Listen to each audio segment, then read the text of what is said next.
अब राणा भारत लाया जा चुका है बॉस, और जैसे एक दुश्मन को कॉलर से पकड़कर कोई खींच कर लाता हो, उसी तरह से उसे मोदी के नए भारत की एजेंसियां अमेरिका से लेकर आ गई।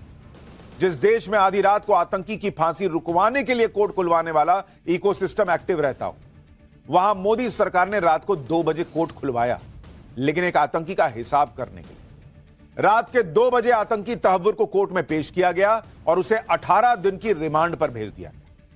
अब यहां से असली खेला शुरू हो चुका है, क्योंकि आज तहव्वुर से पूछताछ का पहला दिन था और तहव्वुर ने मुंह खोला तो किस किस का नाम बोला, अब ये सब जानना चाहते हैं। भाई तहव्वुर तो बोलेगा, कई राज खोलेगा, लेकिन उससे पहले ही यहां एक इकोसिस्टम में आग लगी हुई।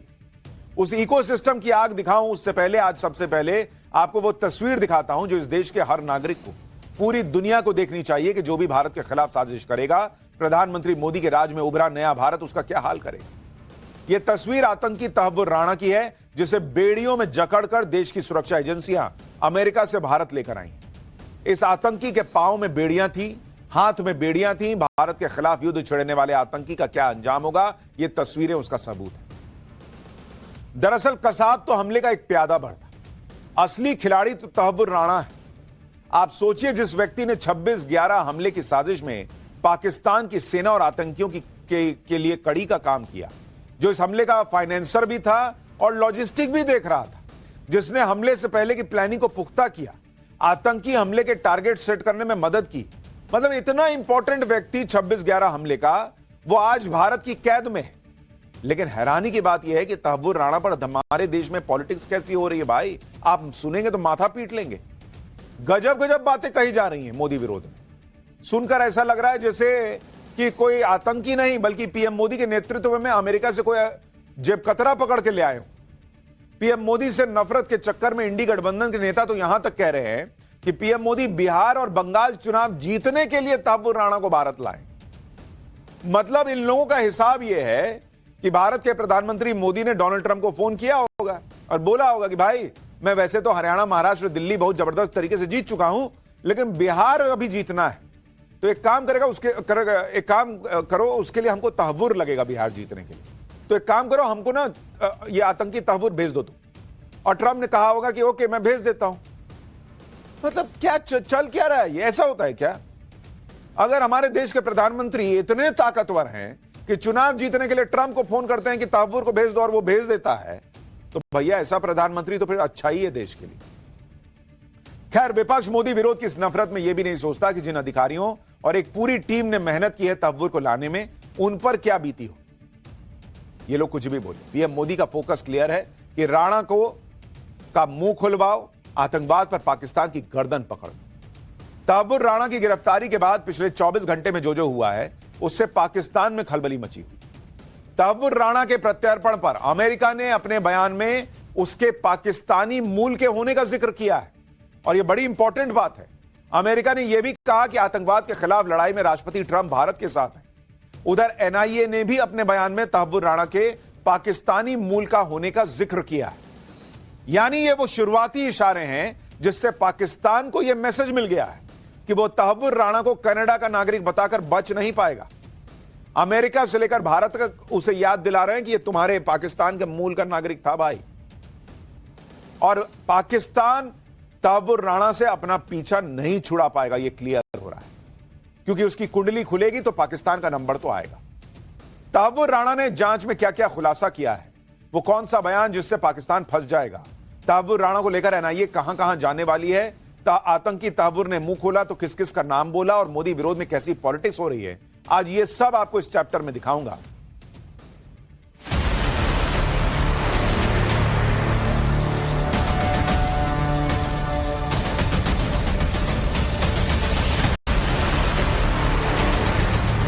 चुन चुन करके हिसाब लेना, ये मेरी फितरत है।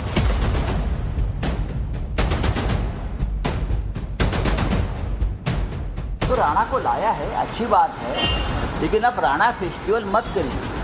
हमें पूरा भरोसा है ये राजनीति कर रहे हैं और बिहार चुनाव से पहले राणा को फांसी पर लटका देंगे। ये लोग जो हैं सिर्फ और सिर्फ इंतजार करते हैं कि कौन सा टाइम ऐसा होगा जब हमें इसका लाभ होगा, लाएंगे। किसको लाया गया है? अच्छा, मुझे आप पूछे तो हमको लगा कि 15 लाख रुपया खाते में आ गया, आप इसकी बात कर रहे हैं। यूपीए के दौरान में एनआईए का गठन हुआ। इसलिए मुबारक हो कि किसी को तो लाई।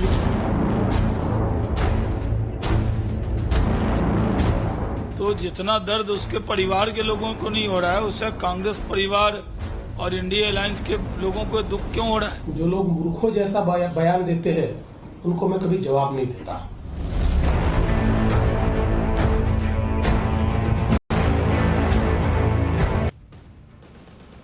तहव्वुर राणा से एनआईए क्या क्या सवाल कर रही है। पहले दिन जांच में तहव्वुर राणा ने किस किस का नाम ले दिया है, इसकी कहानी आगे बताऊंगा।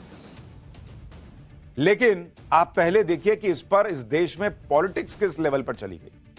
पीएम मोदी की नीयत को लेकर कांग्रेस नेता सवाल उठा रहे हैं।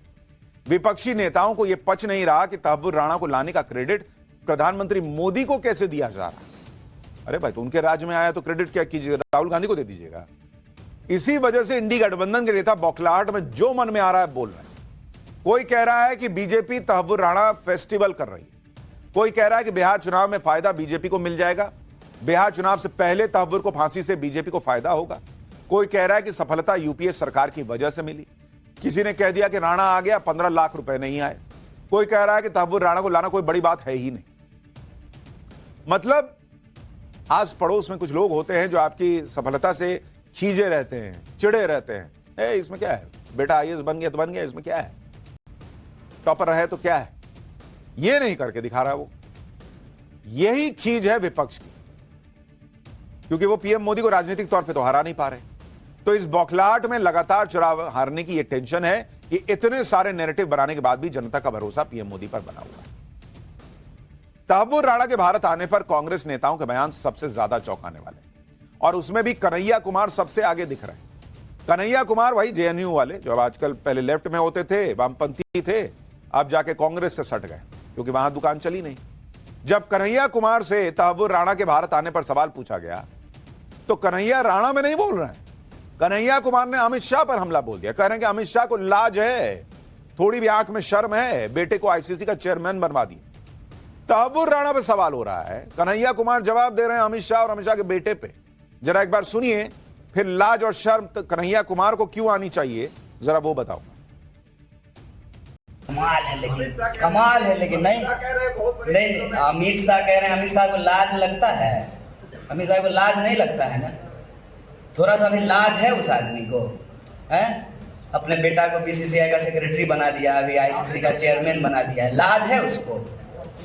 थोड़ा ना कम से कम ना लोगों के अंदर ना आंख में ना लाज शर्म होना चाहिए। मुद्दा दिन भर भटकाते रहना, कभी इधर कभी उधर, कभी वक्फ बोर्ड तो कभी कुछ तो कभी कुछ। एक चीज, एक डिलीवरी बताइए जो एनडीए सरकार ने किया हो, जिसपे जो है उसको लगातार इस देश के लोगों ने वोट दिया। क्या महंगाई कम हो गई है?